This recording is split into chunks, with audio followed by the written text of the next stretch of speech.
The night sky over Tel Aviv and Tehran is ablaze once again, sirens wailing, interceptors streaking upward in desperate flashes, Iranian ballistic missiles raining down in waves that are pushing Israel's Iron Dome and Arrow systems to their absolute limits, while U.S. and Israeli jets pound Iranian targets in relentless retaliation.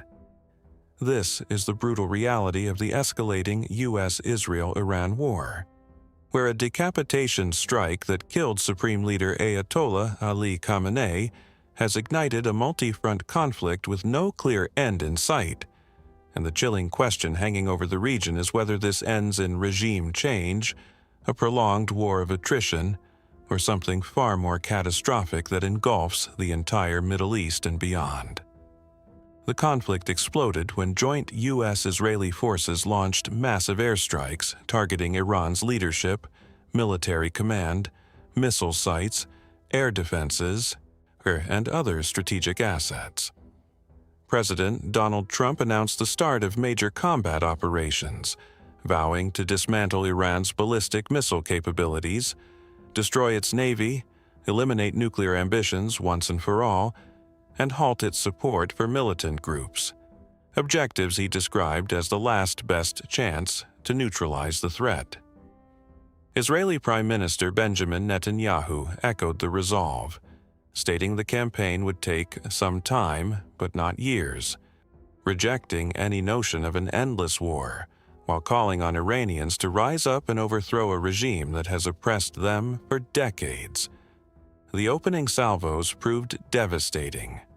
Iranian state media confirmed Khamenei's martyrdom in a precision strike on his fortified Tehran compound, alongside around 40 senior officials including security advisor Ali Shamkhani, IRGC commander Mohammad Pakpour, Defense Minister Amir Nasirzadeh, and others in his inner circle. Satellite imagery showed heavy destruction, collapsed buildings, thick smoke plumes, and leveled structures at the leadership site, while the strikes extended to Revolutionary Guard facilities, missile bases like Khojar and Parchin, airfields, and government ministries. The Iranian Red Crescent reported over 500 killed nationwide, including significant civilian casualties from incidents like the strike on a girls' elementary school in southern Iran, over 100 students and staff dead, with hundreds more injured across provinces. U.S. and Israeli officials claimed air superiority over Tehran and western Iran, degrading air defenses and command networks to enable sustained operations with lower risk. Iran's response has been fierce and multi-directional. The IRGC launched repeated missile and drone barrages, hundreds in total, targeting Israel with waves that triggered Iron Dome interceptions over Tel Aviv, Haifa, Jerusalem, and other cities. But with confirmed breaches causing deaths, around 10 to 12 in Israel, including civilians and shelters, injuries, and building damage. Simultaneously, Iran and proxies struck U.S. military sites across the Gulf and region. At least 27 installations, including Al Udeid in Qatar, Al Dhafra in UAE, 5th Fleet HQ in Bahrain, bases in Kuwait, Jordan, and Erbil in Iraq, with explosions reported in populated areas like Dubai and Doha. Iranian-backed militias threatened further escalation, and the IRGC claimed closure of the Strait of Hormuz, though shipping disruptions remain partial. Oil prices surged wildly amid fears of energy crises, as 20% of global supply flows through that choke point. The U.S. reported its first casualties, 6 service members killed total, including recoveries from earlier incidents, and urged non-essential personnel to depart countries like Jordan, Bahrain, Iraq, Qatar, and Kuwait, while embassies faced threats. Drones hit the U.S. Embassy in Riyadh, causing minor damage. The war has widened dramatically. Israel conducted simultaneous strikes on Tehran and Beirut, targeting Iranian military sites and Hezbollah positions in Lebanon, where casualties rose, over 30 reported. Iran-backed groups intensified attacks, with Houthis disrupting Red Sea shipping and Iraqi militias condemning Gulf states for hosting U.S. forces. Trump stated the campaign could last 4 to 5 weeks or longer, with big waves still ahead, emphasizing destruction of Iran's missile arsenal, navy, nuclear program, and proxy support networks. He even suggested ground troops if needed.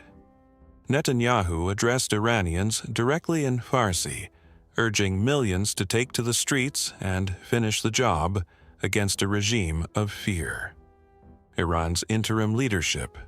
President Masoud Pezeshkian, Judiciary Chief Gholam Hossein Mohseni Ejei, and a Guardian Council jurist, manages affairs until the Assembly of Experts selects a successor, but the vacuum risks internal fractures, or IRGC dominance, amid domestic unrest. Global reactions reflect alarm. The UN Security Council held emergency sessions. Russia condemned aggression. Europe urged restraint, and countries like Australia advised evacuations. Airlines suspended flights, stranding thousands. Markets jittered with energy risks. Analysts note U.S.-Israeli focus on air superiority, missile degradation, and command disruption. Over 2,000 targets struck, while Iran's retaliation shows coordination struggles due to degraded launchers and networks. The IAEA reported no major nuclear site damage in recent waves, despite Iranian claims, but lingering 2025 effects persist. This war tests deterrence, strategy, and regional balance. U.S.-Israel aim for decisive blows to force change or capitulation. Iran seeks to impose costs through attrition, proxies, and economic pain. Casualties mount. Hundreds in Iran, military and civilian, dozens in Israel and Lebanon, U.S. troops lost, while civilian trauma deepens.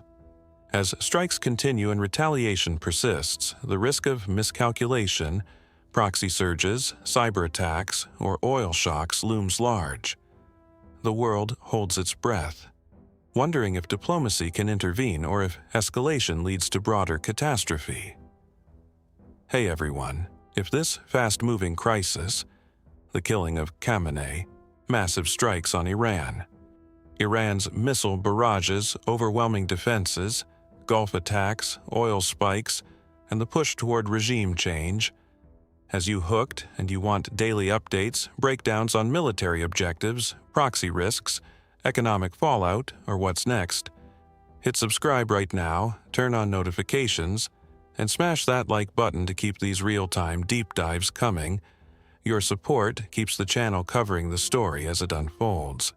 To recap the core situation, joint U.S.-Israeli air campaign has achieved significant degradation of Iranian capabilities, killed Khamenei and key leaders, targeted missiles/air defenses/navy, with Trump vowing weeks-long operations for total objectives. Iran retaliates with missile waves on Israel, breaches causing deaths/damage, U.S. bases, casualties reported, and Gulf threats, Strait of Hormuz risks. War widens to Lebanon/Hezbollah, civilian toll rises, global calls for restraint amid fears of prolonged conflict. What's your take? Quick, decisive end, endless attrition, or regime collapse? Drop it in the comments below, and I'll update as developments break. Stay informed and stay safe out there.